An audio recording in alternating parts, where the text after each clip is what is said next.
Thank you, everyone, for joining our meeting. Today, this is our last public meeting of this school year. I wanted to take a minute to thank everyone for all their efforts and all their support in making this PIC year a successful one. I think we've made some strides and looking forward to building on that in the coming years. So thank you again, everyone. Really appreciate everything, and a big for jumping right in this year with PIC and all the support. We truly appreciate all the support you've provided.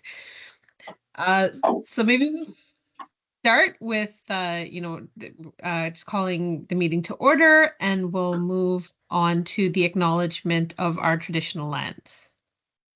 The land upon which we work, live, and sustain ourselves is the ancestral and treaty lands of the Michizagig Anishinaabe, also known today as the Mississaugas of the Credit, the rightful caretakers and title holders of this land.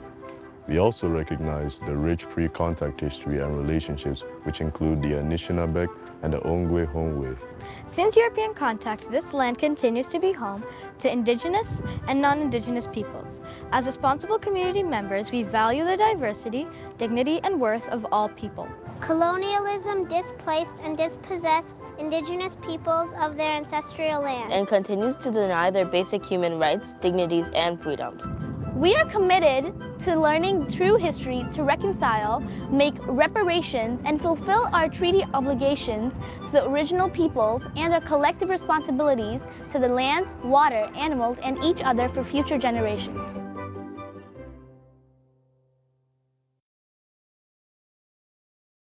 Great, thank you for that.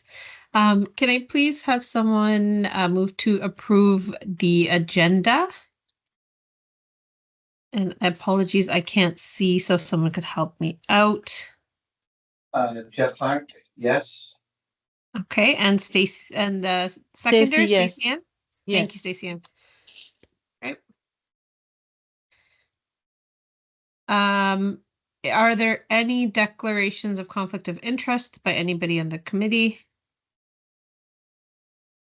Seeing none. All right, approval of minutes. Can I please have someone move to approve the minutes from the February 20th meeting? I do. Adnan, and the seconder, please. Trustee Benjamin. Okay, thank you.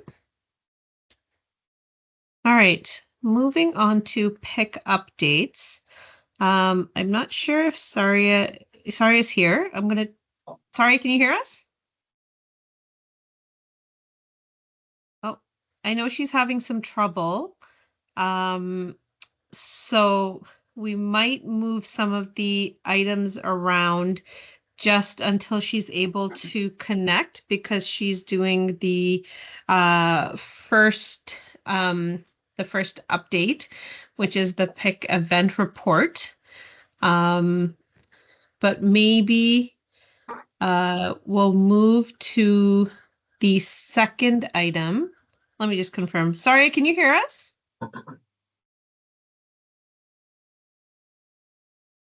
No, it looks like she's still having trouble. Chelsea, can you hear me? Now I can hear you. Yep. Okay. So I'm joining from my phone because I'm having some trouble in my internet. So moving back to agenda item 1 from the PIC update. So I would like to good evening, everyone, and thank you for the opportunity to share the debrief report on our April 24th PIC conference titled An Essential Partnership, Parents, Caregivers, and Schools.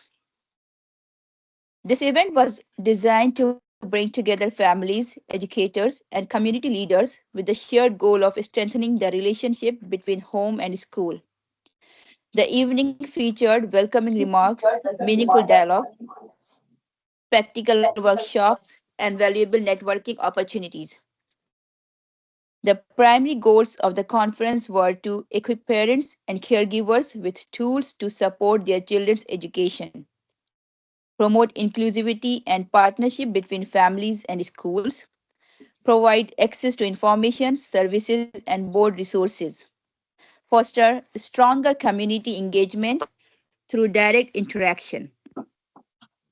The evening opened with a land acknowledgement followed by welcoming remarks by myself as PIC co-chair and leadership greetings from David Green, trustee and chair of the board, and Rashmi Swaroop, director of education.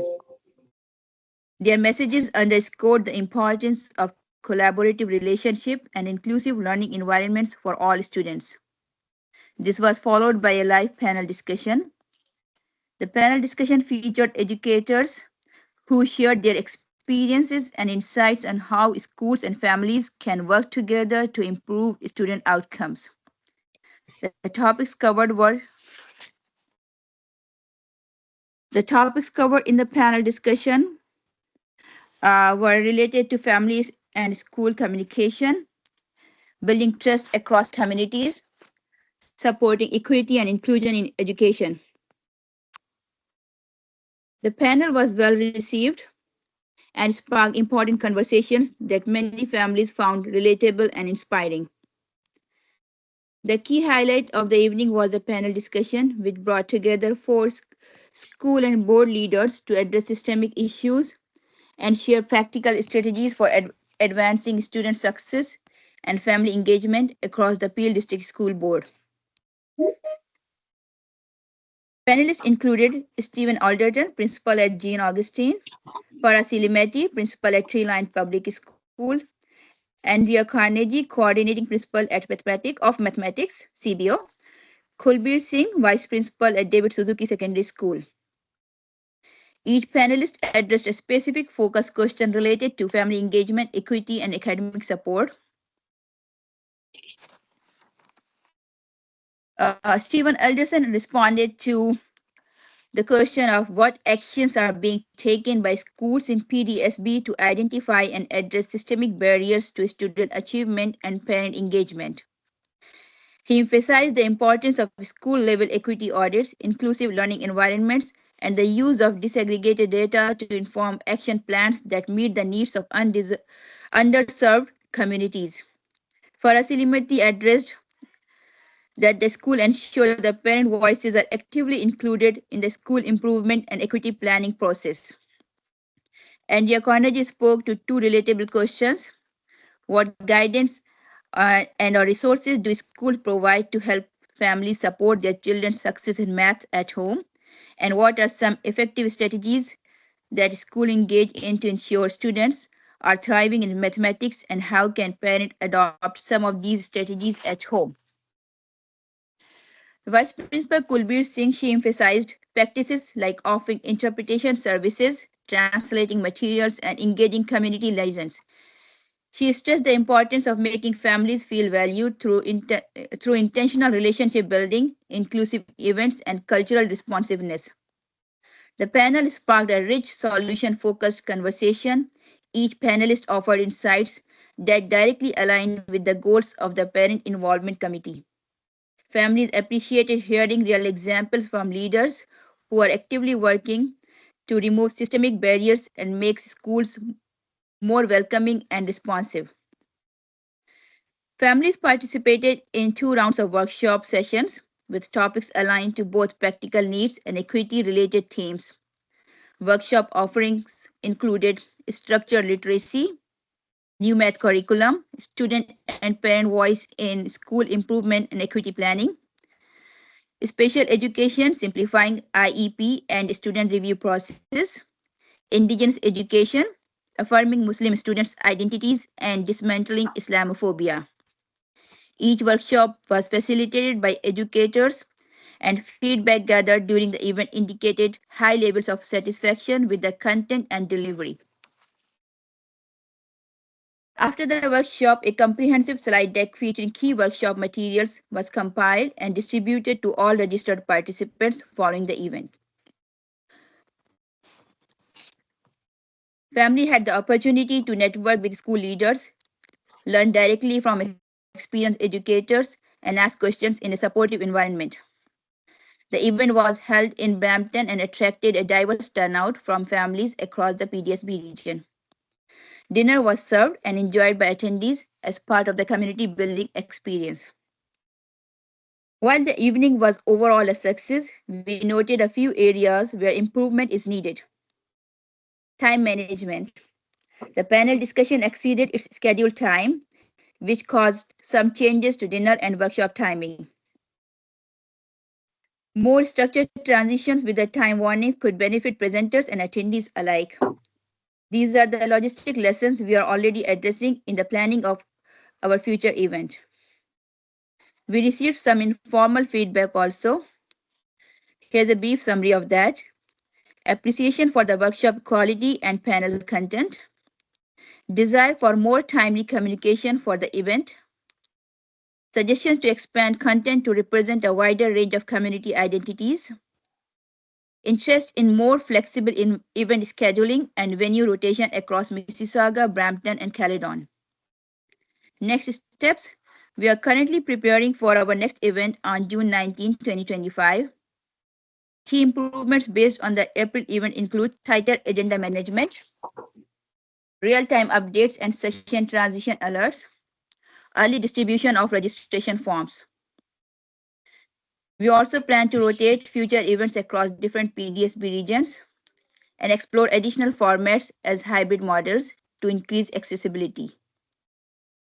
In closing, I want to thank everyone who contributed to the April 24th event, our volunteers, presenters, board staff, and most importantly, our families. Your engagement is the foundation of this partnership we strive to build. We are committed to continuous improvement and to creating inclusive, informative, and empowering experiences for all families within PDSB. Thank you.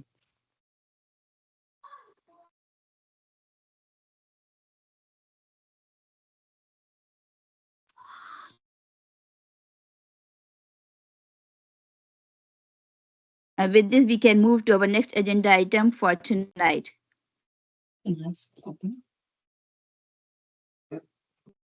Before we chair, who's chairing? Sorry, or Shazia?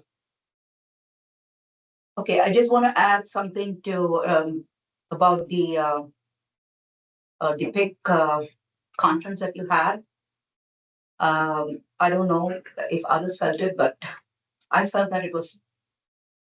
I mean, that was the first time I was going to Jean Augustine School. It's a wonderful school building, but it was too far away for me. And it was, I mean, I found the location difficult to, find. And so I don't know, you mentioned about locations. It would be nice if it would be somewhere which is centralized for all of us. So it's easier to travel because usually the conferences are in the evening. So, traveling during working day can be difficult. So just a suggestion. So please keep this in mind for people who don't like to travel too far away.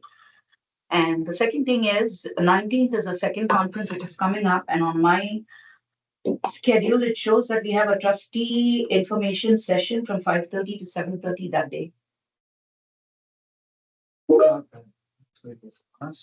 Just sharing.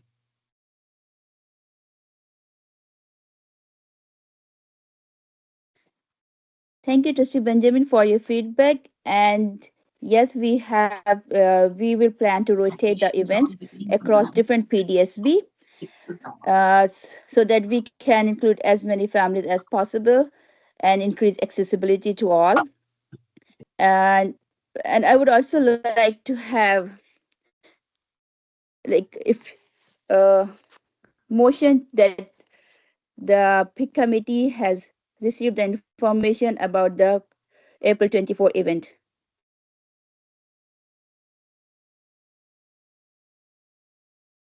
Can you repeat that, please? We need an approver that the information about the April 24 event has been received. Yes, I move to receive. And the seconder? It's Shannon. Shannon can second.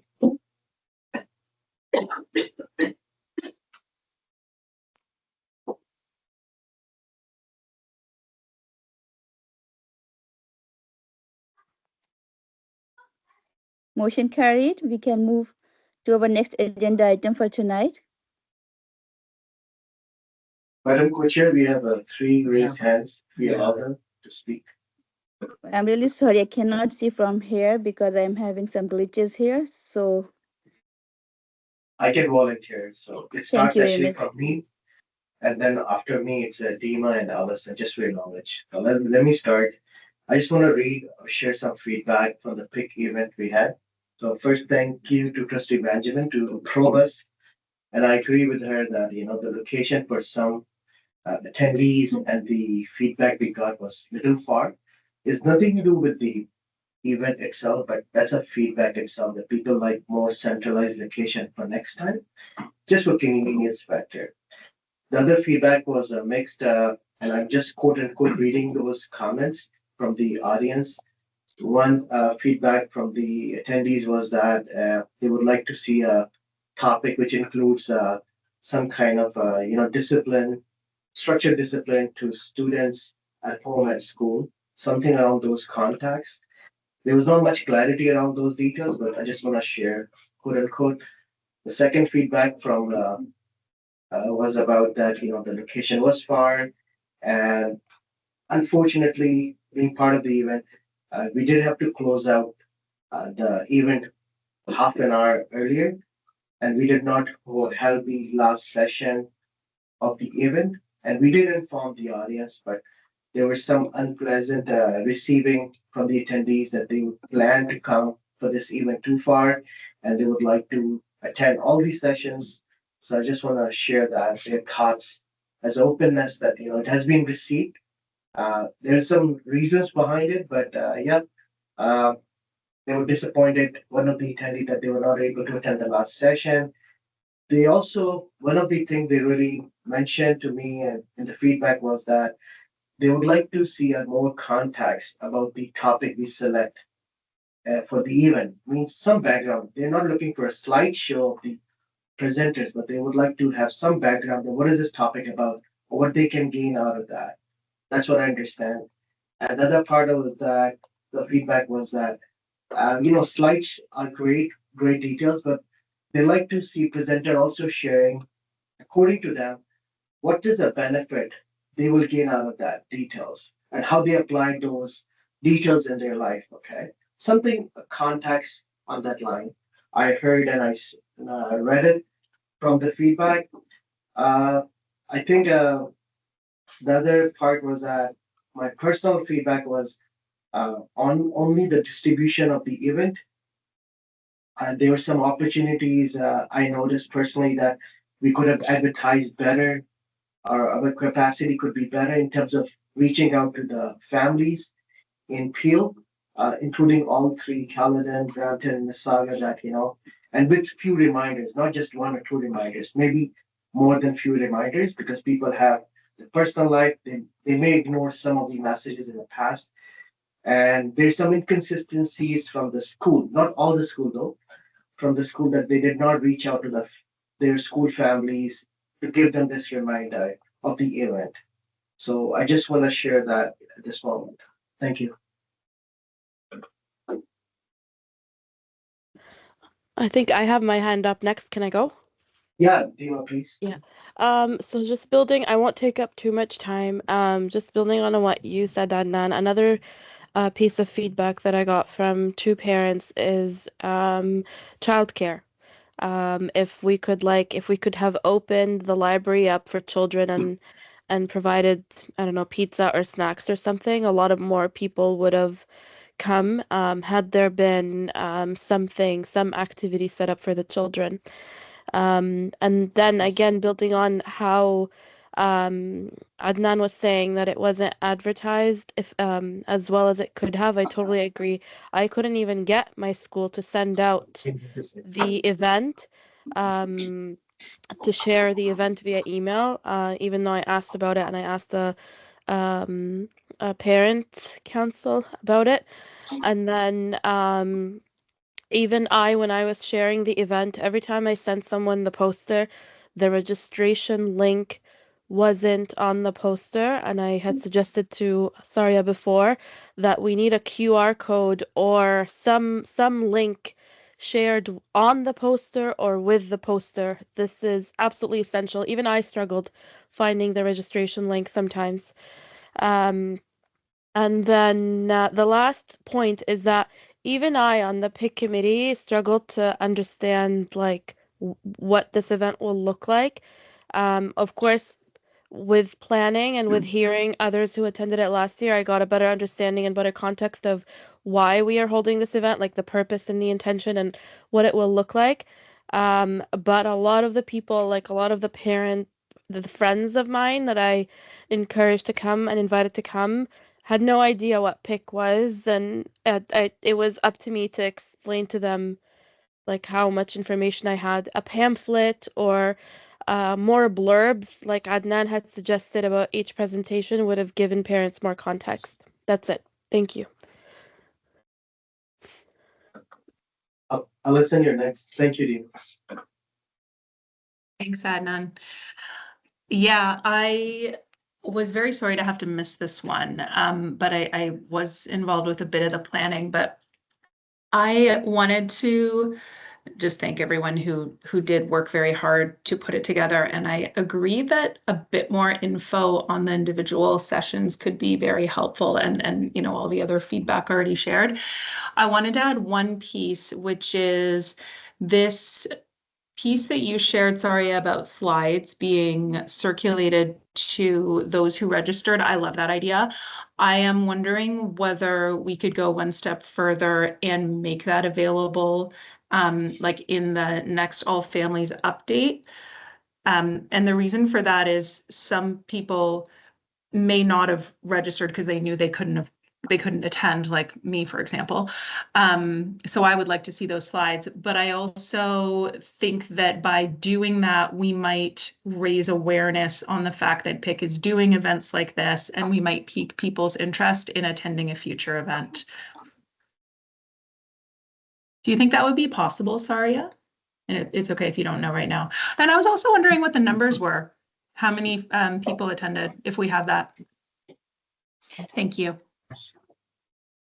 Thank you, Alison. And before Madam Co-Chair, you respond, Shannon also would like to say something. You have the answer, right? In terms of how many? Yeah. Yes. Okay. So for you, Chair, so 350 members registered, and I think maybe over 100 showed up. Thank you. It's just a comment and hopefully an action out of all of this, the really valuable discussion. It's clear with the amount of registrants that were there and this really, fruitful discussion that there is a need for these events. They're meaningful, they're impactful, they matter a lot to parents. Frankly, it's a big cornerstone of what we want to do here at PIC. So I think as an action, it would be really great. This is our last meeting. Maybe this is a focus for September, whether it's in the strategic planning subcommittee or a focus here as a bigger group to map out events real far in advance. So we can think about, we want to do Great Start, and maybe we have these two others that we can think about doing. We can give families plenty of notice to plan around their calendars. I also was not able to attend, and I was really sad about that. We had a pre-planned family vacation, but my point is, if we can give advance notice and have something in the calendars very early, we have time to advertise. We have more time to advertise. We have time to advertise this time. But my action is, can we be proactive to think about this really early in September so that this is a bit of a foundational piece of our work here at PIC as part of these events? Madam Co-Chair, it's all yours. Thank you very much. Thank you all for your wonderful feedback. And I would like to add to your feedback first, as we also get some suggestions that workshop and conference should be held in the fall at the beginning of the year and another in the spring season. And the reason for this, that we have received some feedback that we should have workshop regarding RLCP, EQAO, OSSLT preparations, and all these workshops, they need the timely input. Like if we are doing by the end in June, they will not make much sense to those for that academic school year. So and as you mentioned, Shannon, that in the next for strategic planning for the next academic year, we need to consider these points to plan our event so that we can have more families involved and it can help more families to navigate the school system. And for your suggestion, Alison, regarding to sharing the slide deck to the school, to the all family information, and I would like to pass this information to Atia because she can communicate, she can take over this thing.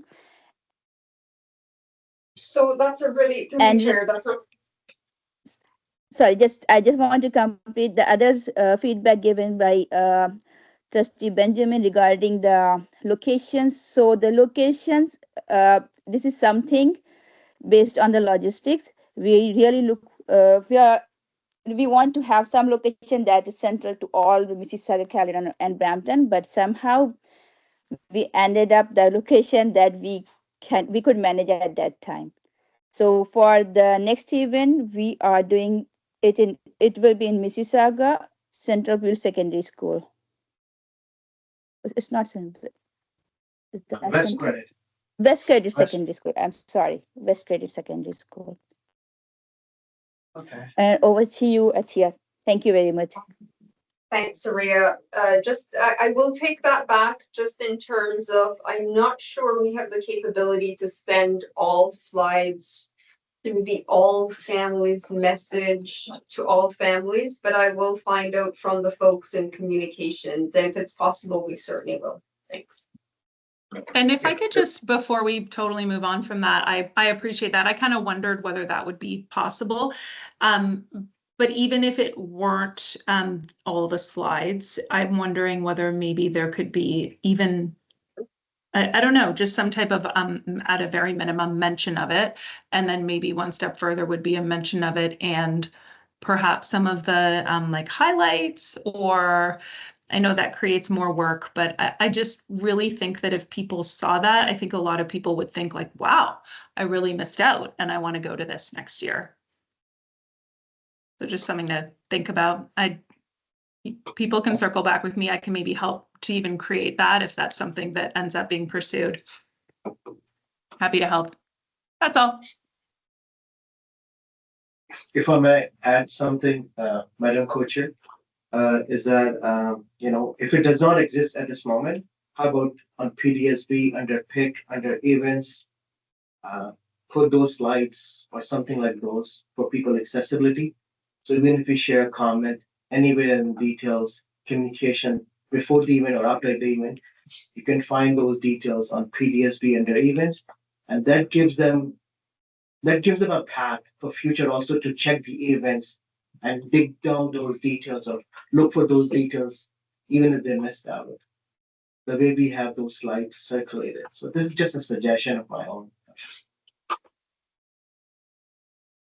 And thanks to you, Chair. So we've collected all of the presentations and we certainly could do that and we certainly could try to summarize the essence of the presentations. I think school staff wrote the descriptions, and of course, inevitably we use language that is edu jargon. So I think in the future, it would be very helpful for us to get support from you to really write out in regular language that parents would understand what the workshops are about. So that's well taken.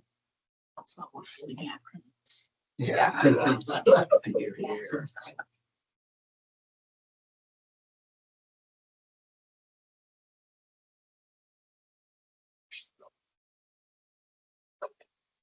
So before moving to our next agenda item, I would like to ask again the PIC committee members that you receive. So do you, so is there any, like you received the information and feedback that we shared just, so I need an approval for this, that we received all the feedback and information.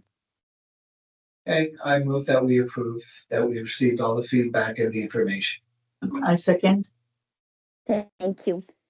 With this, we will move to our next agenda item for tonight, and that will be presented by Katie, and it is PDSB's mental health strategy. Over to you, Janet and Katie. Thank you. Good evening, everyone. My name is Katie Green, and I'm the mental health lead at the PDSB. I'm Janet Jakowski, the coordinating principal of mental health. I'm going to share my screen.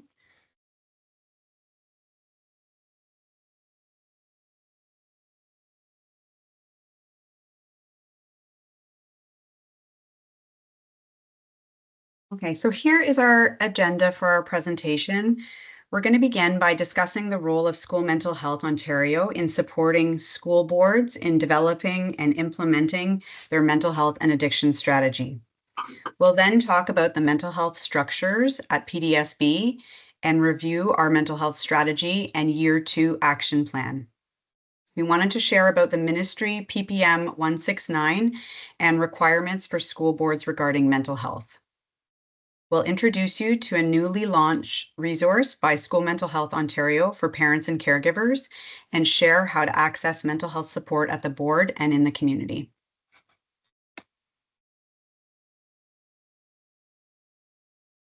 Okay, we wanted to pause for a moment and just acknowledge that while we're meeting together to share ideas and collaborate about student mental health and well-being, we may experience a variety of thoughts and feelings. We may feel hopeful about next steps, and we may also experience some distress as we engage in this work together. This is okay, and we would encourage you to do what you need to care for yourself. Okay. So School Mental Health Ontario is the lead organization that supports school boards in Ontario. This graphic illustrates the 3-year School Mental Health Ontario strategy. Tier 1 supports are noted in green, Tier 2 supports in blue, and Tier 3 supports in purple. The school mental health supports and services included in the strategy are meant to wrap around every student as noted in the center of the figure. Also at the center is a focus on the intersection of equity, identity, and student mental health. School Mental Health Ontario has set 5 priorities for school boards to consider when creating their own 3-year mental health strategy and yearly action plan. School boards are guided by these priorities and are encouraged to align their strategies with them. The PDSB's mental health and addiction strategy is primarily focused on Tier 1 interventions, which includes strength-based mental health promotion, mental health literacy and stigma reduction, student leadership, participation, and agency, system, school, classroom mental health leadership, and parent and caregiver community connections and support. Data is gathered through school board data, focus groups, and our advisory groups.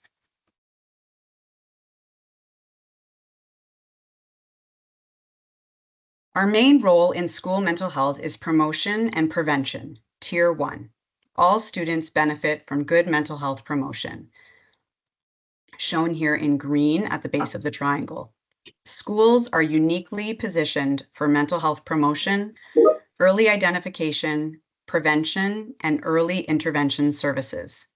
This is the foundational everyday work that educators and school staff do within and beyond the curriculum to welcome and include every student, to understand them, to build knowledge of mental health, to promote mentally healthy habits, and to partner with families, students, other staff, and community to create a supportive environment. Most of the mental health work in schools is done at this level. Tier 2, some students need a bit more support and early intervention help, shown in blue in the triangle. Some students will need additional support. Educators and school staff can help by reinforcing skills and working to remove barriers in learning. Regulated school mental health professionals and others with specialized skills provide intervention services like school-based, evidence-informed, brief intervention services.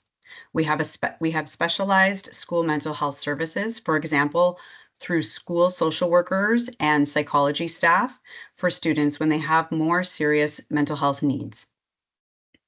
Tier 3.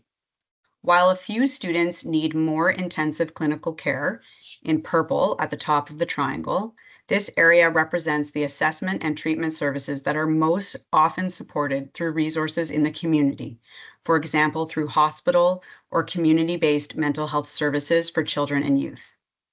School mental health professionals help students to access appropriate community or health services and coordinate the ongoing care students need while at school.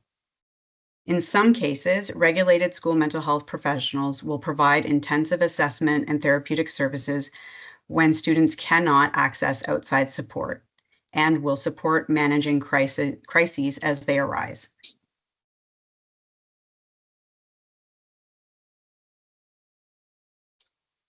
So let's take a few moments to go over the PDSB or Peel District School Board mental health structures. So we have guidance from School Mental Health Ontario, and I put a link to School Mental Health Ontario's website in the chat, and a parent and caregiver toolkit link that Katie will talk about a little bit later.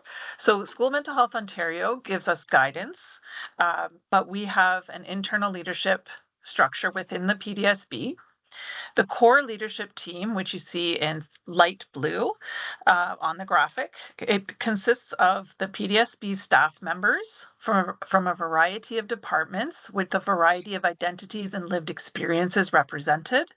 This group takes the primary responsibility for operationalizing and monitoring the mental health strategy and the yearly action plan. And this core leadership team meets monthly. The steering committee consists of members of the core leadership team, members of the 4 advisory groups, including staff, students, parents, caregivers, and community organizations, and representatives from other PDSB departments. The steering committee provides input and recommendations while supporting the operationalizing of the action plan and the strategy.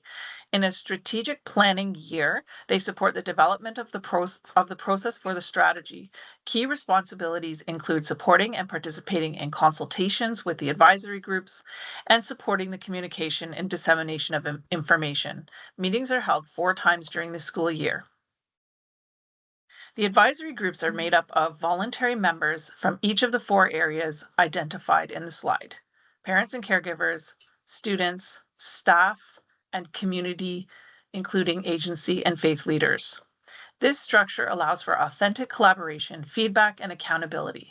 In the fall of 2025, we will be looking for new members of all 4 of our advisory groups to support the work of the mental health strategy during the 25-26 academic year. Later in the presentation, we'll tell you how you could volunteer for one of those advisories.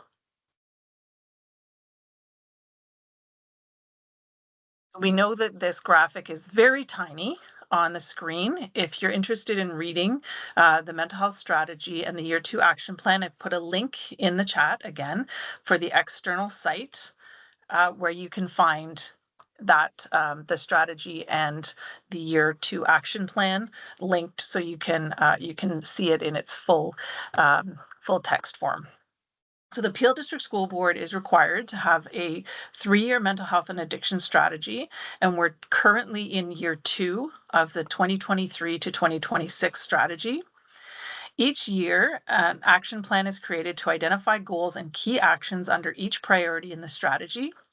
This graphic is available on our peelschools.org website under resources and mental health, but I've given you a direct link in the chat.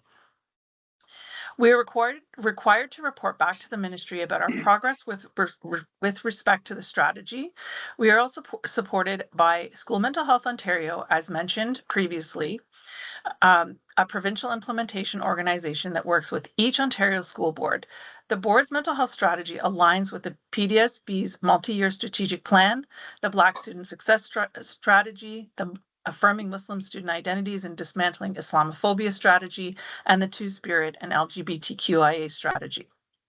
While the work of the mental health strategy now sits with the Safety and Wellbeing Department, it is work that is done by the entire PDSB.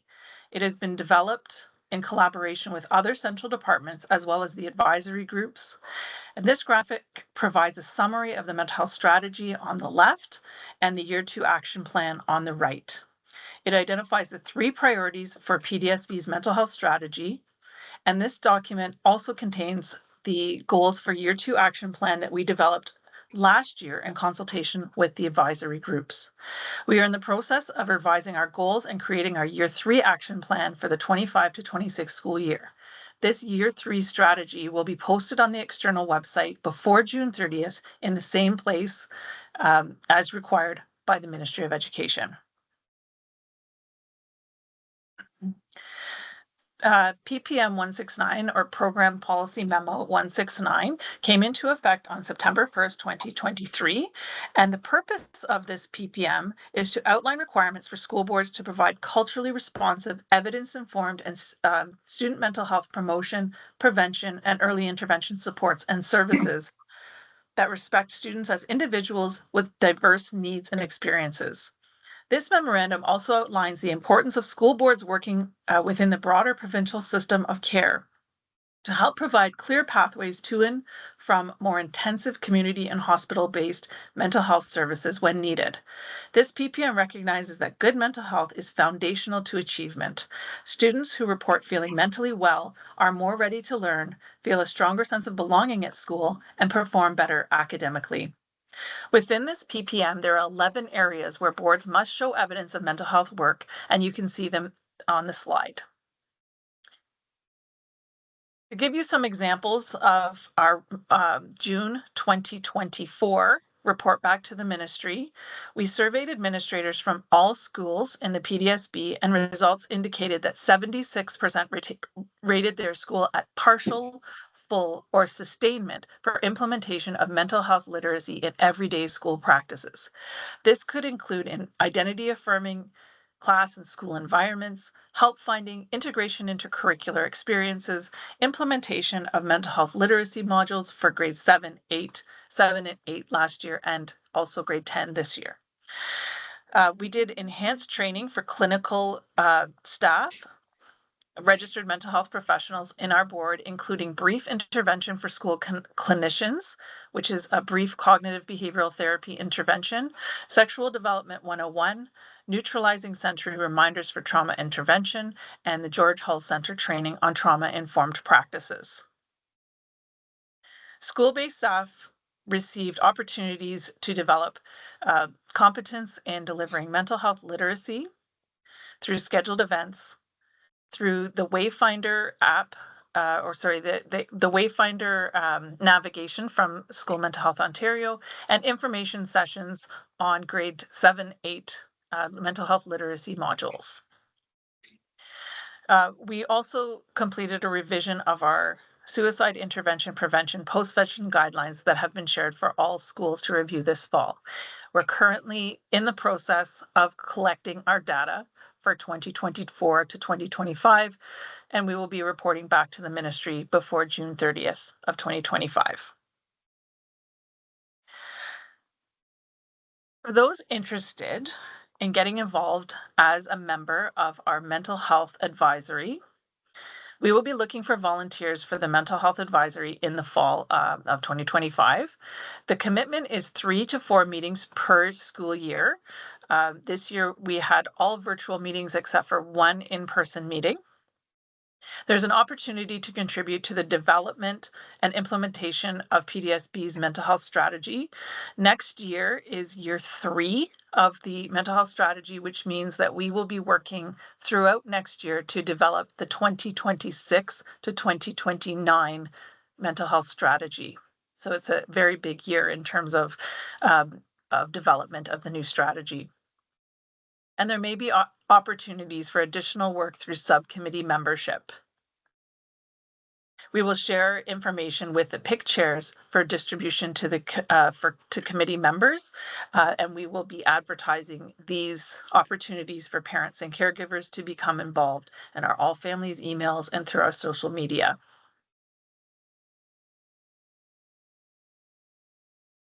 Okay, we wanted to take a few moments to share with you a newly released resource from School Mental Health Ontario called By Your Side. By Your Side is an online resource center designed to provide Ontario families with accessible information and strategies that promote mental health learning and well-being.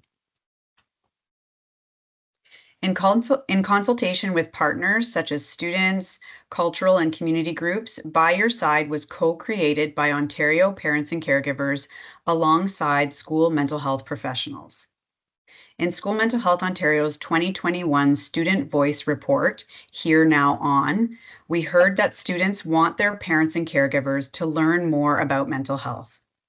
Studies have shown that when parents and caregivers learn about mental health, they can better support their children. It improves their ability to notice signs of a mental health problem. It makes it easier to recognize the need for professional help and helps parents and caregivers offer effective support, which is linked to improved well-being for your child. Okay, so By Your Side offers a number of tools and supports, including information sheets to address common challenges such as stress, anxiety, and transitions.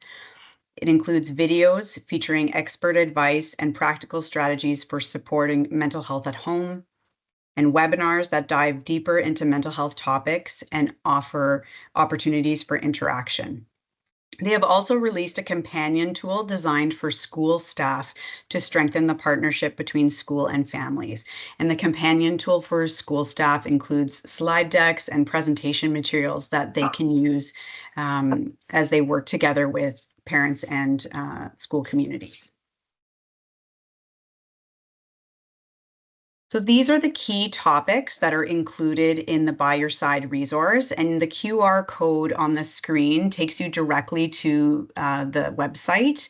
And as well, Janet mentioned she posted it in the chat to access there. So the topics are understanding mental health, promoting mental health at home, supporting mental health at school, stress and anxiety management, substance use prevention, navigating digital technology use, and reaching out for help.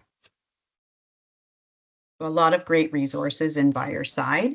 And we took an opportunity in our most recent advisory meeting to present this information to parents and caregivers that attended that as well. Okay, so pathways to care and getting help at PDSB. There is a lot of support in the school and at the board for your children. As you can see on this slide, there are a number of school resources that may be able to assist you and or your child in accessing further support. For example, your child's classroom teacher, guidance counselor, principal, or vice principal. In addition, schools have in-school support personnel at the elementary level and department heads in secondary.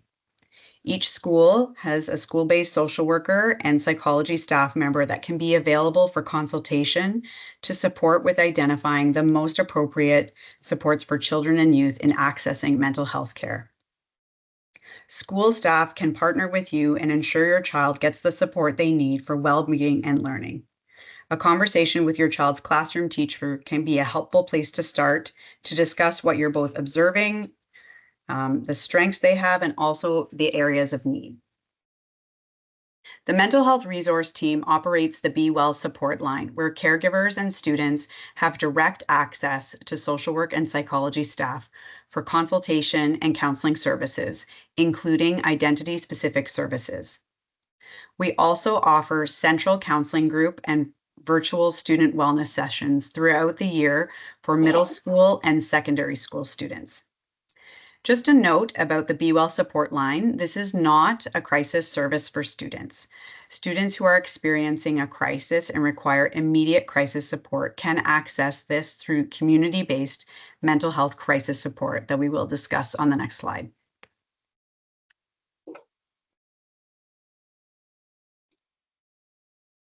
Okay. So we also have organizations and resources in the community that can help support students and their families. Wheretostart.ca is the centralized intake for children and youth mental health in Peel. All the services are free. Where to Start can be contacted to complete an intake with a parent and caregiver and then direct families to the appropriate service in Peel. Contacting wheretostart.ca can be done either by telephone or by entering a form on their website. An intake specialist will then contact the parent or caregiver to follow up on their request for an intake. The final link displayed is our more comprehensive guide to school and community mental health supports that was mentioned earlier. This guide also includes mental health crisis supports available 24/7 year-round. Okay, so that concludes our presentation for this evening.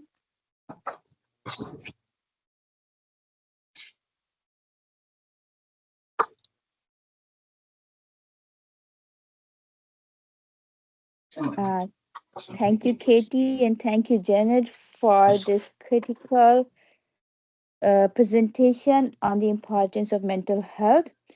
And I really appreciate and I want to thank you both of you to give us time and giving us this presentation. I have a question. Maybe I have missed that part. So when I was looking at the key topic that you were talking about the mental health strategy, so can we have a dedicated topic regarding the mental health of the parents of special needs children? I can share that feedback with School Mental Health Ontario, who created the By Your Side resource. It is a new resource, and from what I understand, they are going to be continuing to add topics and different information to the site. So I can share that feedback with them. Thank you very much. You're welcome. I also have a question, Katie or Janet, anyone can answer. Can you guys hear me? Yes. Okay, thank you. So maybe I've missed, but if you can please, refresh my memory or ours memory that how do you ensure that students, the students and the teachers in the class be equipped and they be on top of this resource and it's being discussed and explored to the students in a way that if they need, they don't have to hesitate or they're not sure, they don't know what's available to that kind of thing. Please. Yes. So the students have a Be Well site, a website that's available on their BYOD homepage. So it's sort of right in the middle. It says Be Well, and the students can go in there on their own. Any student K through 21 can go into that site and they can look at resources for themselves. They can look at upcoming events such as counseling groups. There's links to the Be Well support line. So students can directly access that information on their own. And there's tip sheets on there, like, for example, hints on how to start conversations with your family or your parents on mental health or other topics. And then there's links again to those community resources. And we also have training on professional learning days that is universal through the system. So through those professional learning days, there's always a section on mental health. And so we highlight any new resources, we highlight the strategy, we make direct connections to the strategy and academics on the school improvement and equity planning site, so where all the schools do their goals. Every school has a goal number 1 on sense of belonging with a focus on student safety, and there's a lot of information and links to mental health and mental health work, as well as opportunities for learning for parents, for staff on mental health literacy on those sites as well. So every opportunity that we have, we make those connections and offer continuous professional learning for staff. For example, last week we had the launch of the mental health literacy modules for guidance educators, and we'll be creating additional webinars for when the grade 6 mental health literacy modules are launched in June. So we have a web page on SharePoint that compiles a lot of the different resources, lesson plans, etc. and we are constantly updating that. And then there's also additional information that's updated twice a year through safety and well-being on the other initiatives such as anti-vaping, technology use, consent, a lot of the other topics that are very closely linked to student mental health and well-being. So we're constantly trying to work with other departments who gladly engage in those conversations with us about constantly raising the issues of mental health and well-being, whether we're talking about curriculum or we're talking about safety or we're talking about sense of belonging. Thank you, Janet. I know Shannon has a question. I may just gonna ask a follow-up question. So thank you.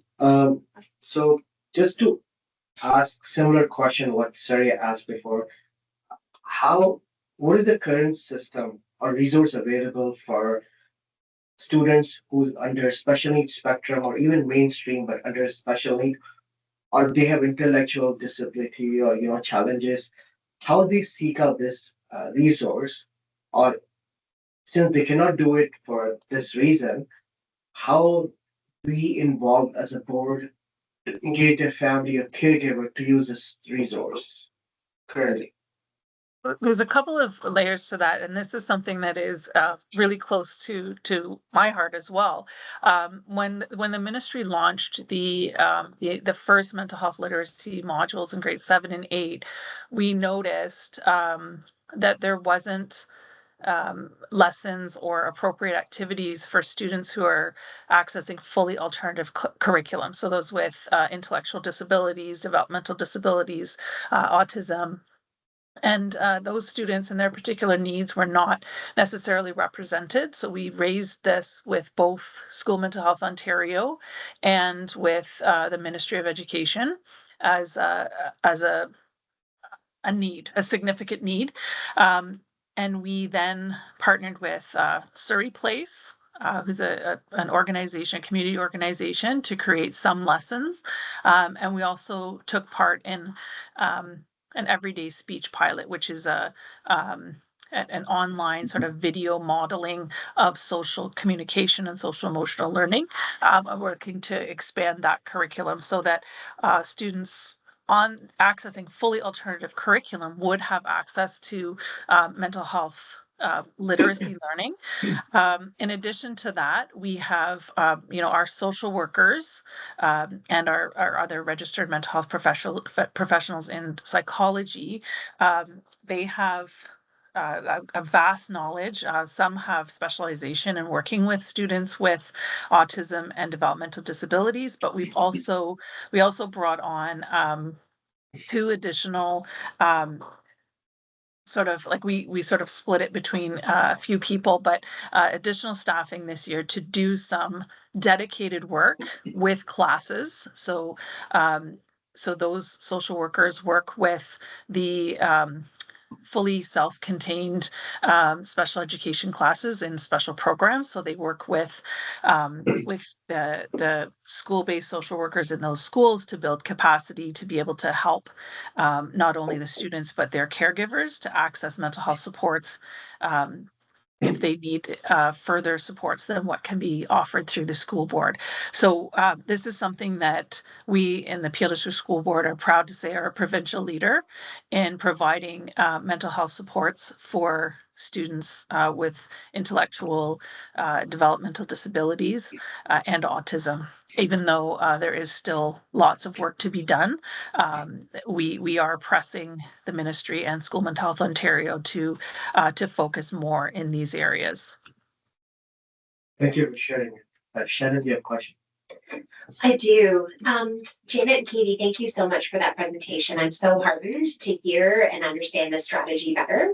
If I'm processing it correctly, a big part of this strategy is that people need to know about it more, right? Like it needs to be something that's more widely discussed and widely engaged with, because if parents and communities in particular are more embedded in this strategy, then it's increasing awareness, it's fighting stigma, it's doing all the things that we need to do to make this more collaborative.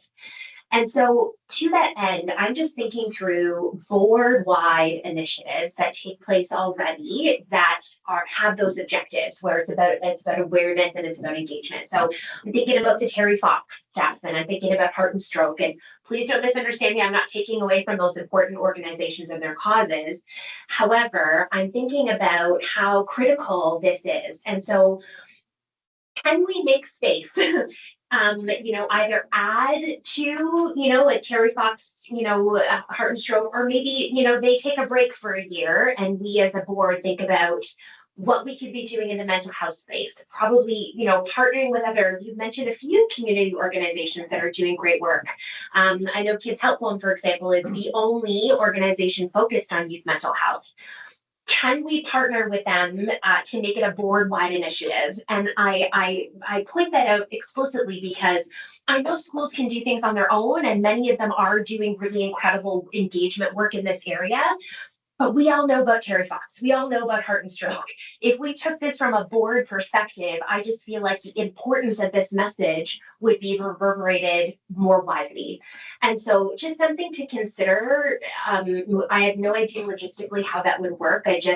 I'm feeling like there would be an incredible opportunity to mobilize behind this from a board level, as opposed to just individual schools, in order to be engaging students and families more.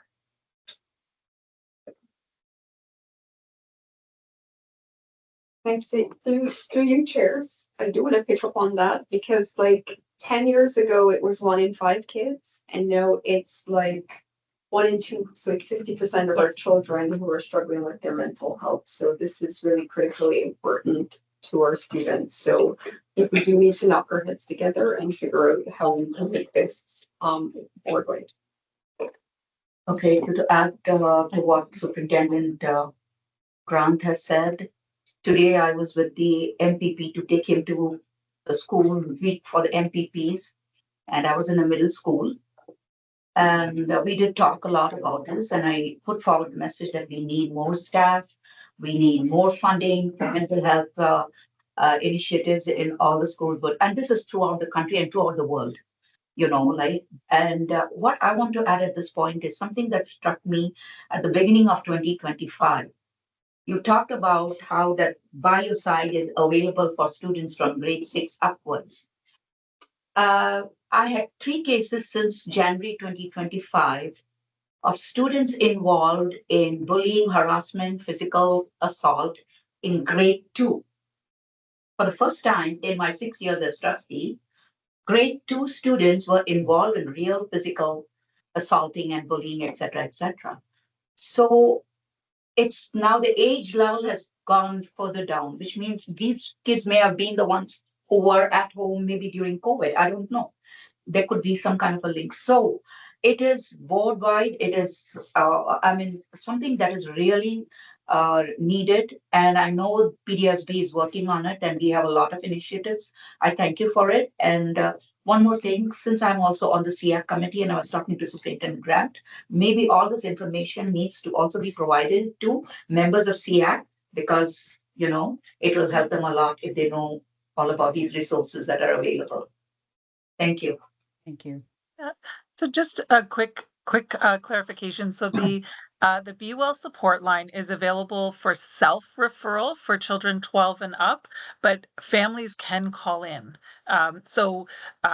Just because of the rules of consent that are that surround clinical services, we want to make sure that those calling in are competent to provide their own consent to services, to counseling services. So, but families and those working, the social workers and registered mental health professionals that are working on the Be Well support line always try to have the students, if it's safe to do so, involve their families in their care, because we know that counseling and mental health supports are much more successful if the family is involved and everybody's invested in the same goals. But if the child is less than 12 years old, the family can still call in, but it's just so if a student who's younger calls into the Be Well line, the clinician who's doing the initial conversation with them will encourage them to involve their parents in the conversation, but families can call in as well. As Katie said, it's not a crisis line, but families can call in to have support for children less than grade 6. And for students who are younger than 12, and for students who would prefer to access mental health support within their school, each school has a dedicated social worker and psychology staff member that can consult with parents and caregivers and can provide support to students as well. I should mention we do also present regularly to SEAC. We presented an update. February. I want to say February. Yes, Okay. February this year. So we do always present to SEAC because we do have quite a vested interest in making sure that students with exceptionalities and disabilities are being serviced in terms of our interests in mental health literacy as well as mental health supports. We do know the statistics on students with disabilities, especially those with communication difficulties, having increased risk of feelings of isolation and mental health distress. So we do focus a lot on the population of students that would be represented by SEAC.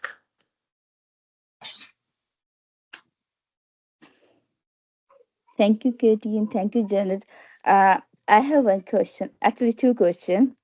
Being engaged with parent involvement committee and from the school council, I have noted, it's my observation that mental health team is doing a number of workshops and presentation throughout the year. So is there any survey data that tells you that what families and caregivers are doing at home to support their children's mental health, and how school is communicating with the families to increase their awareness regarding the resources and supports?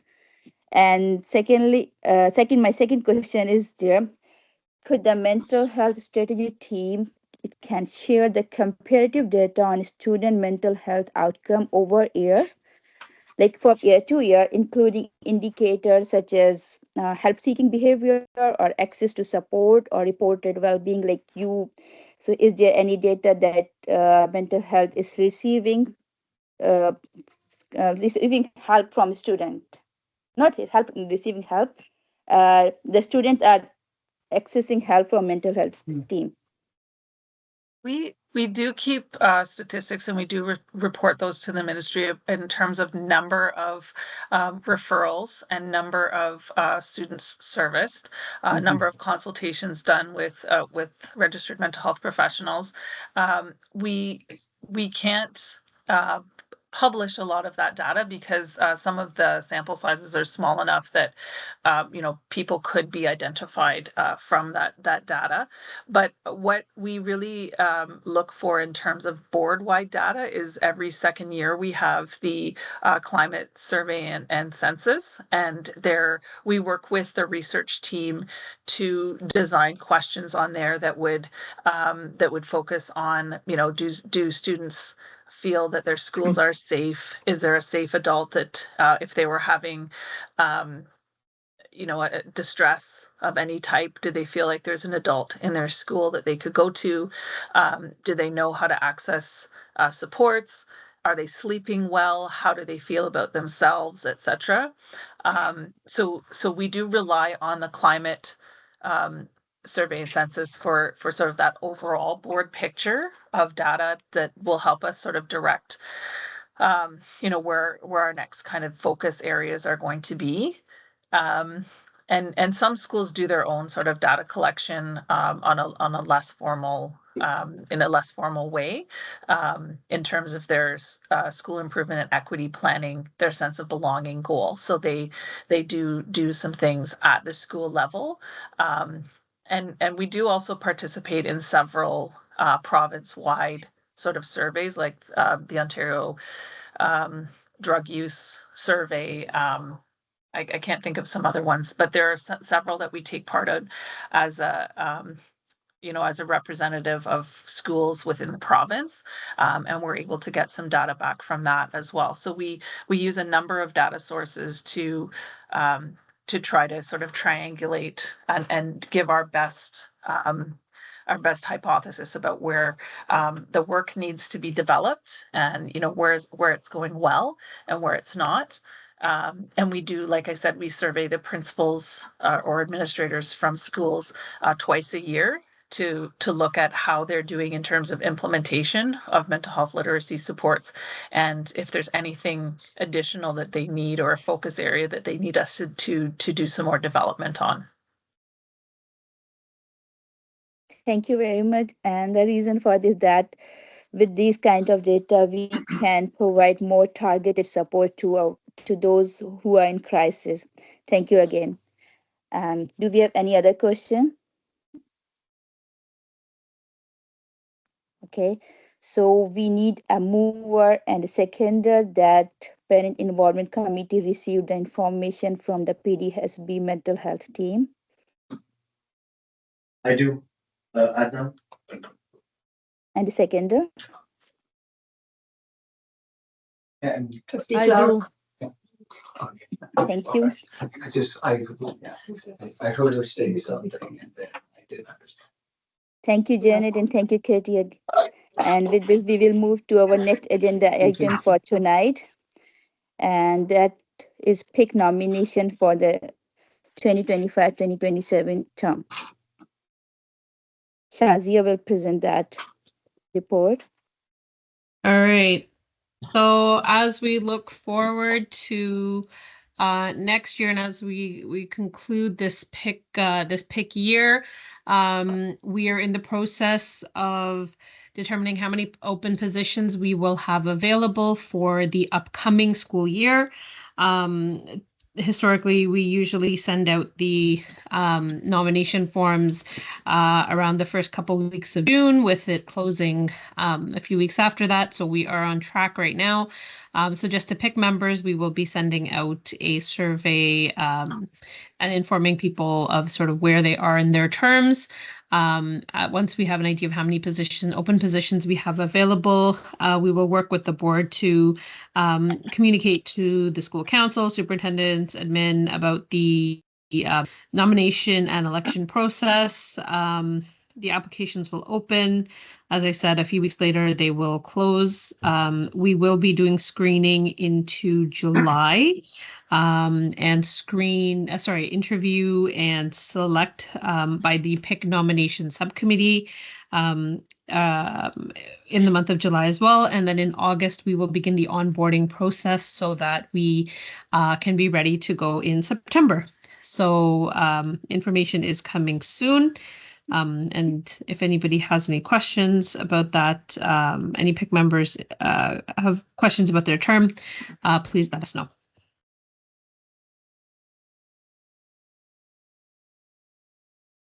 Maybe then I can make a motion to have the report, a mover to accept the report, and the seconder. I do. Okay, thank you, Jeff and Saria. Yeah. Okay, perfect. Great. So our next agenda item tonight, and it will be PIC budget. And over to you, Adnan, our treasurer. Thank you, Madam Co-Chair. Hello, everyone. So I'll start with the PIC budget spent expense we had on the past event. I'll start from there, then I'll go with the overall numbers and details with everyone. So on the last PIC event we held, we spent $7,591.94. The breakdown of that expense was $2,500 was expense out towards gift card for volunteers and presenters, including $4,771.42 spent on the caterer, on the food and drink, and $320.52 being spent on custodial staff for services. Um, and if I go back to the PIC budget, overall, when we start the year as a PIC budget, and this is just to disclose, quote unquote, this information being gathered with the help of the assistance of Komal Tom. She is the budget office assistant, so I would thank her for providing me these details as well. So as for the budget balance, we started the year with $33,751. Then we had some expenses done throughout, which includes multi-year strategic planning printing, which was $194.40, catering during PIC meeting, $91.94, catering. So there was some catering of the 4 meetings. So the amounts falling for the caterings starts from $91.94, then $117.48, $339.68, and $106.75. Besides that, we got approved to allocate some money from the PIC budget to the school because towards a program allowance to some schools, which was $4,760 from the PIC budget. And then in the conference, we spent $7,271.42. Custodial expense was $320.52. And we end up with a balance of $20,548.81. So that is all from me today. If somebody have any questions, feel free to ask. I have not a question, but more of a comment. And thank you, Adnan, for that. So, just wanted to sort of point out about the pro grant and the additional funding. I think we mentioned at our previous meeting that, we had an overwhelming amount of applications for the pro grant this year, and we were very fortunate to be able to maximize our spending for that and be able to support all the schools. Even so much that there were still school councils that came forward asking for support for parent engagement initiatives, and so PIC has used some of its core funding to be able to support those schools and their initiatives as well, and we're very happy to be able to do so, because that just means we have more families out there that are getting involved in their schools and school councils are working, really hard to be able to bring these types of activities to their school. So really happy with the level of engagement this year. We're hoping to start sooner next year, just seeing sort of how the process went and the demand for, funding for schools to be able to hold activities. And just from a budget perspective, just wanted to point that out. Thank you. Thank you, Shazia, for pointing it out. Anyone else have any comments or questions? Silence is a key here.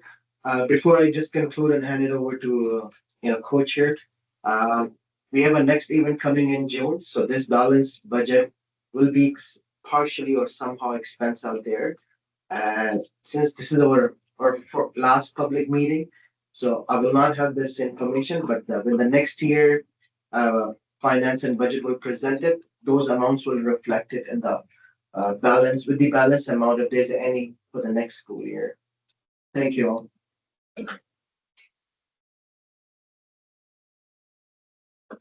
Can someone Thank you, Adnan.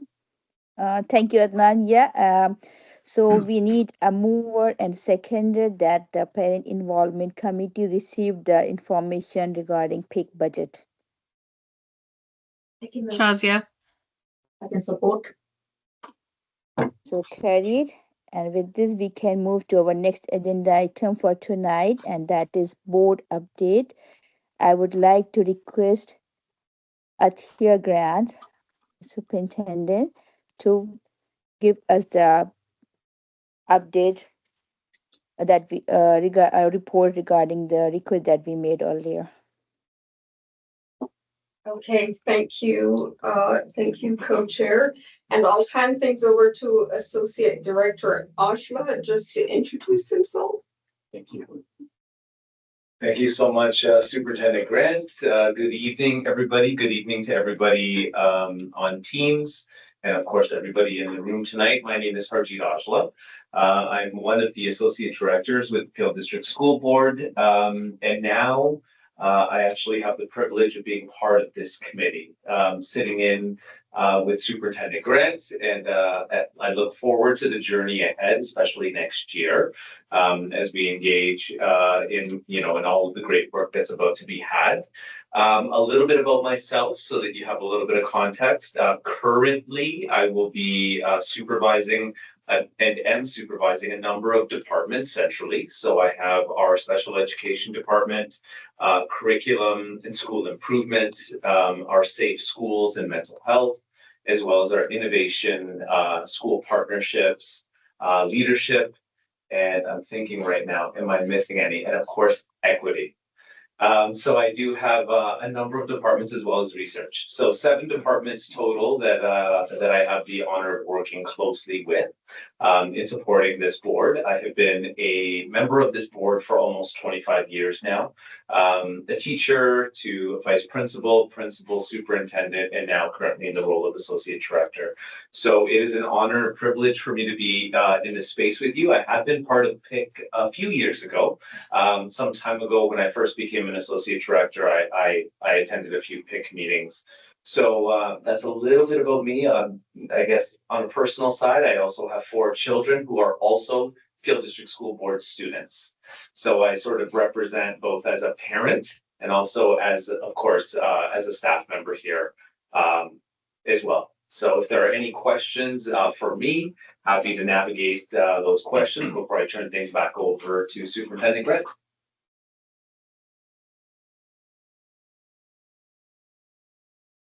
Okay, thank you, Associate Director Ajla. So Harjeet and I would like to share with you that May has been very, very busy. So I like that we're going to plan more events for the fall because May has been super busy. So we celebrated Asian Heritage Month, South Asian Heritage Month, Polish Heritage Month, Jewish Heritage Month in May. In June, we will have June as Pride Month and as well Indigenous History Month. In the month of May, we held the Yana Conference to support students who identify as Two-Spirit LGBTQ+ and allies and allies in general, and also just to support general inclusion in our board. Coming up May 31st, we will have the Central Black Parents Conference, May 31st, with a focus on navigating special education and also the special education, including giftedness, and also the new math curriculum as well. At the Monjading Wingashgang Center, you're all invited. We will have a powwow coming up on May 30th, and it's going to be amazing. It's also important to note that secondary schools go into moratorium Monday, June 9th. That means no more activities because they need to be studying for their exams. Also interesting to know, we have a student equity lead council, which is made up of secondary school students and from each school. So we have about 40 students. They represent each of our schools. And they come up with initiatives and ideas to make their schools more equitable places. And some of the ideas that they're interested in, of course, is food insecurity, addressing homelessness in Peel region. And also, you know that we have identity affirming spaces. We have Black Students Association, Muslim Students Association, Palestinian Students Associations. But what our students are also telling us is that they would like opportunities to work in solidarity to address some of the common issues in Peel that face us all. And so the students will be pitching their ideas on May 26th in the Trustee Lounge to Director Swaroop and Chair Green. So it will be interesting to see. It's really exciting to watch them fine-tune their ideas about how we can make Peel Region and all of our schools more equitable. And so we'll be supporting them to pitch their ideas. I do want to say that even the Be Well support line the idea came from a student during COVID. So we really, at the end of the day, our students are the primary stakeholders in education, and we want to center them and their voice in how we can support them to be successful. So that's something that we're really excited about, and our equity instructional coaches are working with the students to make sure they do their best presentations.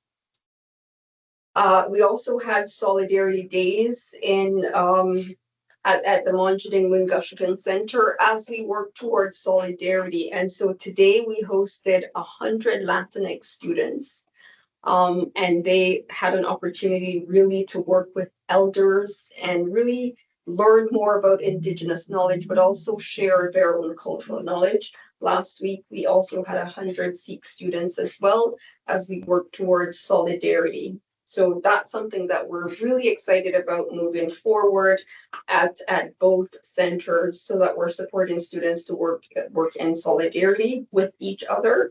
And it really is fabulous that this is being driven through the Indigenous Center as we promote Indigenous knowledge systems. The Center of Black Excellence has put out a new series of workshops for June, and those are also being oversubscribed. Students are enjoying the workshops, and so are educators. Today as well, the Affirming Muslim Students' Identities and Dismantling Islamophobia writing team is working in collaboration with the Aga Khan Museum to integrate the contributions of Arab and Muslim Canadians into our curriculum. That writing team is going really well. We had 2 days at the Aga Khan Center, and we're looking to have also a third day. So that's it in terms of May, activities in May, and those are just some of the activities that are occurring in May. So we're pretty busy. There also was a request around the multi-year strategic plan and how we're monitoring the multi-year strategic plan as a board. And I think that's a really important question. And of course, thanks to the trustees, we have a multi-year strategic plan that is focused on student achievement, student well-being, making sure that our schools are discrimination-free, and ensuring that we're centering community engagement and community funds, the funds of knowledge of our communities into our schools. In terms of monitoring, a lot of the monitoring is done by superintendents in schools. And so every superintendent does a 3 school improvement and equity planning visits to their schools.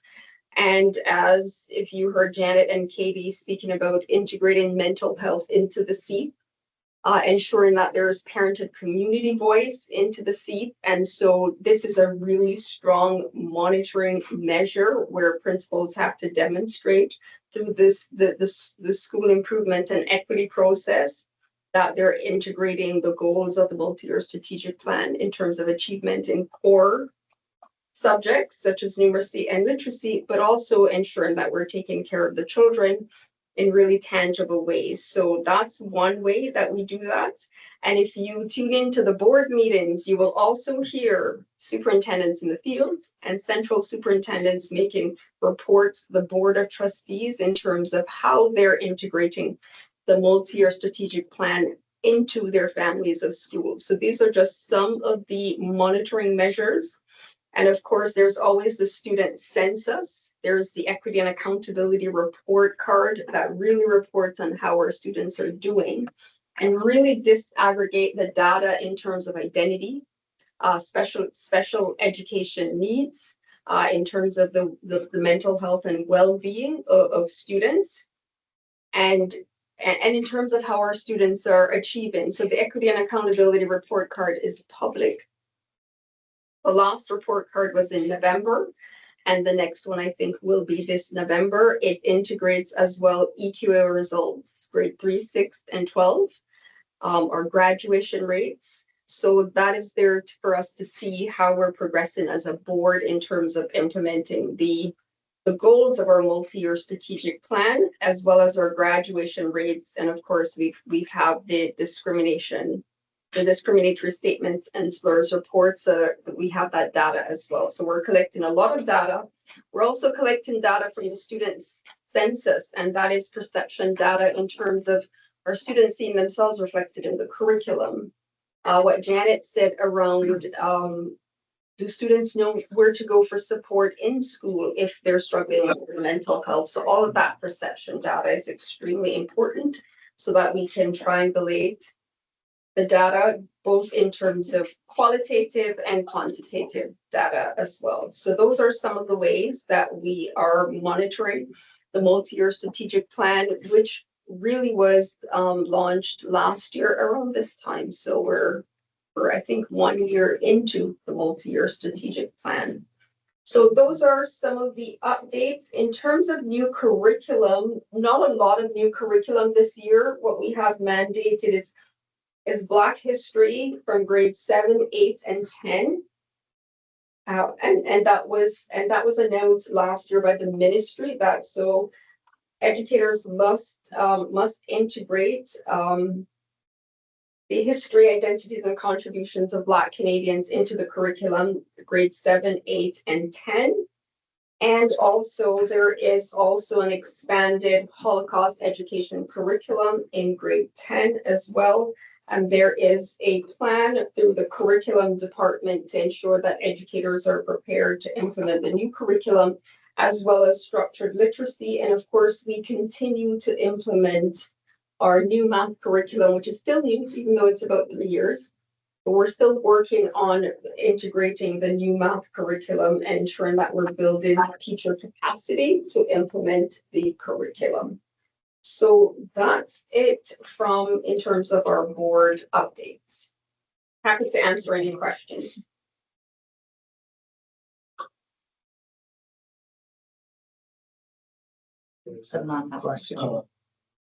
Thank you, Adia, for providing all those details and sharing how you are managing actually monitoring and executing the multi-year strategic planning and the components around it. I have just a few short questions, and you can answer whatever available, and then we can park any questions which you don't have. Based on the observations and visits made by superintendents, getting to know how things been progressing around MYSP, how this has been received. What's your observations on that? Do you have anything commonly observed? That's a really good question.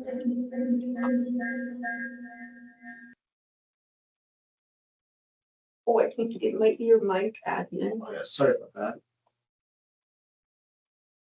Okay. That is a really good question. I think it has been received well, and I'm well positioned to answer this question because last year I was a field superintendent doing these seat visits, and I think the way that we have structured the visits, it has been well received from administrators because I think they feel well supported. Not only do we go in, not only do superintendents go in and say, what are you doing here, here, and here, but we set them up for success at the beginning of the year. We send out all of the resources. Laura Shabera has done an amazing job in creating a SEEP site. And so we literally send out all of the resources that should be delivered in classrooms. So the bullying prevention plan, all of the code of conduct, all of it goes out systematically to schools. And so schools have all of the resources that they need, everything that they need to be doing in terms of screeners and the structured literacy and the resources are available. And so I think over the last year, it has been well received. And I think that's because principals do feel supported. There was a little bit of pushback from the federations, but I think we're getting there in terms of letting educators know that if your students are not doing well, we're accountable. But not only are we going to say that you're accountable, but we're going to support you. And so I think that is the message is being delivered, and it has been positive. Certainly my experience as a field superintendent, it has been positive. Thank you, Atiya. Actually, my next question was from work so that I go home, and it's far, right? And then I literally had. So my next question was about actually exactly is about what you just said. Like you mentioned about pushback and stuff. Um, Based on the PDSB expectations on the execution of MYSP from all the schools, what what are the common gaps if you see anything currently? It always is class sizes, right? We want our kids to be achieving. And we have de-streamed and we wish that our classes sizes could be smaller. And so, but those are things that we don't have control over because it comes from the ministry. But that's always the case. We're constantly working to ensure that our students are achieving in numeracy and literacy. And of course, mental health is always a challenge. And of course, if you've read The Anxious Generation, like kids are being bombarded and we just have to constantly be there and support them and let them know where to go for support in school if they need it, and also in the community if they need it as well. Thank you. And just the last component of my question now is that since it's a multi-year program and strategy, and there's some core components or stakeholders in this, like students, teachers, principal, is there currently program once the year is over? There's some feedback or surveys being done to get where they feel, how they feel about this program, and if it is there any updates available for public when the year goes by, available on the MYSP website for audience to know how we are progressing as a board? That is a really good question. And if that's not something we're doing, it's probably something we should do. But I think Harjeet, I'll defer to Harjeet. Thank you, Althea. That's a great question. So the multi-year strategic plan isn't necessarily encompassed by a singular program. It's broken into individual goals for the organization as a whole for all 262 schools. And it's got a number of different initiatives that link back directly to the goals. So Althea has spoken to a number of the initiatives that are driving the work in our schools. And the monitoring structure comes through, it really is multifaceted. I would say it, comes from classrooms, right at the student desk, based on feedback that teachers receive, around progress and how students are doing with literacy, numeracy, and all of the other components that really enable us as an organization to understand how they are doing. The feedback then comes to principals, feeds into superintendents, feeds ultimately right up to the director of education. The way in which we hold ourselves accountable to the public is the measure that Althea spoke to, which was the Equity Accountability Report Card. Our board, I don't know if other boards do this, but our board actually publishes a number of different data sets, EQAO, suspension data, et cetera, that give us an indication of how well we are doing in serving the students that we have in our system, almost 150,000 students. So we can actually look at the way the data sets are changing and evolving year by year. And we know that all of the work that is captured within those data sets links back to our multi-year strategic plan and all of the projects that are connected to that plan. So the good news is this year's the accountability report card, equity accountability report card, demonstrated changes around achievement for all students, but specifically those, Black, Indigenous, marginalized, and racialized students, as well as all students within the organization. Really positive trends that we're seeing. Positive trends that we're seeing around our suspensions, expulsions, all of that data is pointing to the work that we're doing as an organization is moving us in the right direction to effectively serve our communities. Does that help to answer your question? Partially, yes. Okay. So the context of my question was, since it's a multi-year and you would like to see ideally where we start, we've set goals for ourselves as a board. And I know you evolve with situations comes along the journey. Okay. So once we have public updates on the site under multi-year, it's like a self-reflection for me as an organization part. Yes. Like I can see how I'm doing it. It's not about the numbers, it's about to evolve or maybe make some changes or amendments in that strategy along the line based on stakeholder needs, like students, principals, teachers, Yeah. or the community in the neighborhood. So I just would like, if it's a live strategy on a yearly basis. I know it's hard to do on monthly basis or quarterly basis. That can engage, that can give some kind of tangible structure to everyone who's accessing that information that, oh, this is happening and this is how they're leading towards in the future. Okay, that's wonderful feedback. And what I can share is that at each of our board meetings, since our multi-year strategic plan has been put into action, our superintendents, both in the field and in the center, bring an update. So not all of them all together, but over the course of the 10 months where we have our meetings, you'll have maybe 2, sometimes 3 superintendents that are bringing very specific updates connected to schools, sometimes connected to department work that directly links back to the goals within the multi-year strategic plan, the ways in which those either departments or schools are working towards achievement within those goals. But I hear your question and your thought around the consolidation, perhaps, of those things almost into a narrative story that we can, look at potentially publishing. So I will take that back for further consideration. Thank you. Appreciate it. Thank you.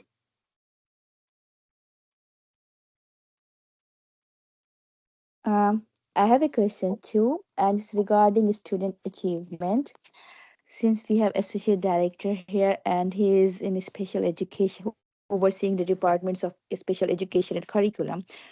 So this is related to special student achievement of students, those who are with special needs. When we see the report cards of the student, and when we see the areas like independent work and others, when the regular student they are getting E's, the students who are already in need they are getting N or S, and this is like, I don't know whether when we are giving them N or S, like needs to support S satisfactory, instead of giving them when if they are showing some improvement in their areas over there in the report card. So what kind of impact it is having on the parents and the students? So the report card we are providing, it is generalized. It is including both for students, those who are in regular stream, mainstream, and those who are in special education. So those who are in mainstream, it is understandable if we are evaluating them on the basis of those criteria. But those who are in special needs, if we are evaluating them and in those categories, so I don't think it is fair to them because they're already struggling with so many problems and their parents are also struggling with those. And when they see the report card and they see the N, so it's kind of spiraling. Instead of we are providing them some kind of upliftment, they when by the end of the year they go back to the same situation from where they start. So if board is doing something like this question was raised again during the meeting with Ministry of Education, the PIC meeting from the all boards. And I'm also raising this question here again to the board members here. So if we are doing something like some kind of modification in the assessment and evaluation of the student achievement for those students who are struggling, who need support, more support, and the parents as well. Thank you very much. Before you respond, if I may just ask for clarification from Surya, just to understand her question better. Sure, that's okay. Surya, can you please clarify your question so I can also understand your thoughts? Like, are you referring to the report card of a special need with modified curriculum? The report card, all the students they receive the same kind of report card. I know the student who get IEP report card, but again they get the regular report card as well. And just to correct myself, being in second in a high school currently of my children's, like some special needs. I'm not sure how it works for both, but some special needs get blank report card, and IP is their main tool to navigate their education. And modified curriculum get both assessment on the main report card and IEP. So can you clarify to me your question? Which one you're referring, or you're referring both here? I'm referring the one, the not the IP one, the one the main, the regular one. Okay, thank you. Sure. Thank you very much. So thank you so much for your question. This is a little bit of a nuanced, specific situation. So our report cards are aligned directly with, the expectations laid out by the ministry. I can understand the concerns around, when we talk about learning skills, the learning skills that staff report on are to be demonstrated by students within classroom, within work completion, cooperation with other students, collaboration, engagement, all of those types of things factor into the reporting mechanism around our learning skills. When we're talking about individual student profiles, sometimes we're looking at, to your question, students on individual education plans. The reporting structure is like there are two different mechanisms by which staff are engaging a report. You've got the individual education plan. You also have the standard report card that's provided. What should be engaged through this process is really to ensure that the way in which learning skills are being reported on factors in the exceptionality of the individual student profile. So I can't necessarily respond to a student receiving an N or an S. Because it would really be based on the individual professional judgment of the educator. Where there are concerns, we always encourage families to engage in conversations directly with the educator that is working with their child. And if there continue to be concerns, then of course engage a conversation in collaboration with the teacher, with the school vice principal or principal. But we do always try to create our reporting structure in a way that is incredibly transparent, is never comprised of surprises for families. What we report on is what is evidenced in the classroom. And what is evidenced in the classroom is always openly communicated very transparently with families so that there are no surprises. But where there are concerns, we absolutely encourage you to follow up directly with your school. I hope that helps. Thank you very much. Yes, so it's not an individual specific question. Just why I want to. I understand. I really appreciate you took time to answer that. The thing is that in the standard report card, if we can, the student those who I'm talking about, those who are in special need, if they are showing some kind of improvement. But again, when we are reporting the generalized standard form of improvement or cooperation, what I mean, we should, like the criteria for reporting in the report card for the students who are in special need, from where they started to where they reached, rather than comparing in overall class. That's just a request. If we can consider these things while we are making the evaluation of those students. So from where they started.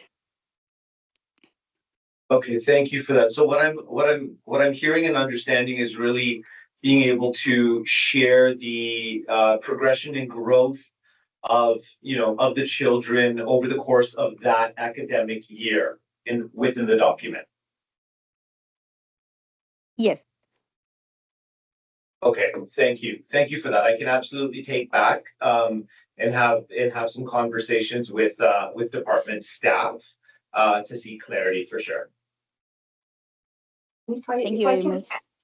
If I can add there as well, there is a report card with the learning skills, which wouldn't show a progression, but then there is a report card with the mark and the comments. And those comments are structured by the ministry and should reflect progress. So when you get that report card with the mark and with the comment, it should reflect the student's progress and demonstrated learning over the course of the year or up until that time since September. So that we really should be looking at what the student is doing well. That is the ministry mandated comment. You know, where they are in terms of the curriculum, how they're progressing, and then areas of improvement. But I can also understand where when you just get the early progress report card with the learning skills, there isn't anything there that indicates progress over time. If Thank I you, may Akira. say, Thank you thank for you. sharing this. Madam Co-Chair, if I may say something here, please. Yes, Adnan, please. Okay. So, based on the conversation, great conversation so far, like, what comes to my mind that, we have IEP, which is very detailed. We have a progress report and report card, which has comments, mark, evaluation. But the students who are on a spectrum, who are not taking those courses, which are grading the way mainstream kids are, would it be suitable to consider in the future a different category of report card, which allow them suit as a generalized needs, as a progression, show even the opportunities, but it's hard to measure a kid under spectrum with learning disability or with autism or any other intellectual disability using the report card tool. Because I can give you my example openly here. One of my son who's on special needs spectrum, I'm sorry I'm giving my example, just to piggyback my question that his progress report or his report card is blank. And I understand and I have no challenge in that because you cannot fill and you cannot evaluate him. His IEP, his report card to measure his success or opportunities or progress update. So, and I use it very warmly, and I'm very proud of that. But I cannot generalize this that is good for every parent or families and community or school board. Maybe they have kids who have modified curriculum plus IP, great IP. So how do you put them in the same progress report or report card to measure their success or report them? Because I know when things go back to home, students and families take great pride of discussing and sharing their thoughts on it. So I just want to share my feelings here about that. Okay, I don't know how it's being received, but it's just a thought. I know it. No, thank you for that. We'll definitely take the feedback back and really understanding when we talk about an exceptional learner, there are so many different types of profiles, strengths, incredible affinities for different things. And so the learning profiles are very diverse, but we will absolutely take your feedback back. Thank you.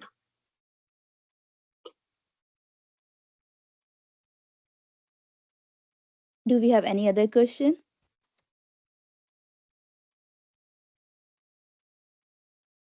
So we'll move ahead and we need a mover and seconder that the parent involvement committee received the information from the board.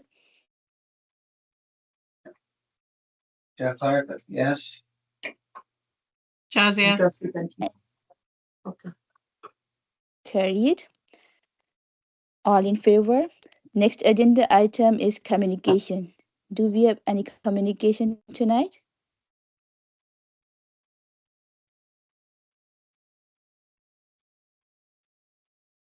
So there is no communication. Agenda item number 9 is committee member notices of motion. Is there any notices of motion?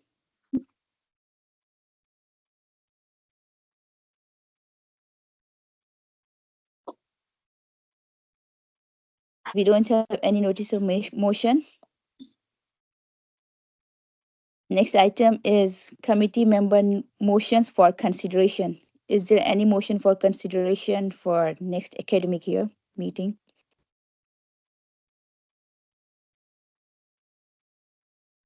I can propose, Madam Co-Chair. Yes, Adnan, please go ahead. I'm not sure if I'll be there next year, but I wish all the best for the current team and the next year who's coming. And yeah, I just suggest as a motion that, with the first meeting after the alignment of their positions of their role, if the subcommittees will be formed by the end of the first meeting, and the minutes of today's meeting will be shared with them ahead of time before the meeting will be useful, so they can structure their path productively. As Shannon said earlier from my peer. So I just want to bring this up and consider for the next meeting, please.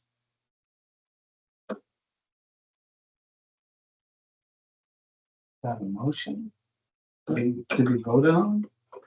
Sorry, through the chair, if I may, it's not a formal motion for any action from the Board of Trustees, so I think we'll note in the minutes for PIC in the fall.